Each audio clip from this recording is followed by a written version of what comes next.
যুক্তরাষ্ট্রের আরও একটি অত্যাধুনিক F-35 যুদ্ধবিমান ভূপাতিত করার দাবি করেছে ইরানের ইসলামিক রেভলিউশনারি গার্ড কর্পস তথা IRGC।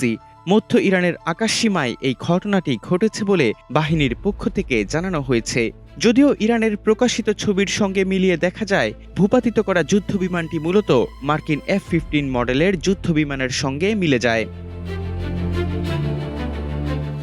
IRGCর নিয়ন্ত্রিত সংবাদ মাধ্যম ফার্স নিউজ এজেন্সির একটি টেলিগ্রাম পোস্টের তথ্য অনুযায়ী যুদ্ধবিমানটি যখন মধ্য ইরানের উপর দিয়ে উঠছিল তখন সেটিকে লক্ষ্য করে গুলি চালানো হয়। এতে বিমানটি সরাসরি আঘাতপ্রাপ্ত হয়ে ভূপাতিত হয়। প্রতিবেদনে উল্লেখ করা হয়েছে বিমানটি পুরোপুরি ধ্বংস হয়ে গেছে।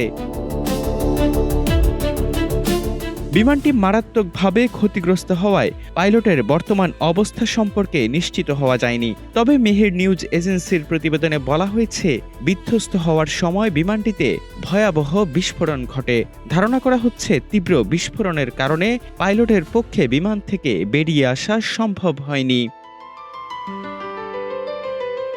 এই চাঞ্চল্যকর দাবির বিষয়ে মার্কিন সেন্ট্রাল কমান্ড তথা সেন্টকম এখন পর্যন্ত আনুষ্ঠানিকভাবে কোনো প্রতিক্রিয়া জানায়নি। এর আগে ইরান একটি মার্কিন F-35 যুদ্ধবিমান ভূপাতিত করার দাবি করেছিল।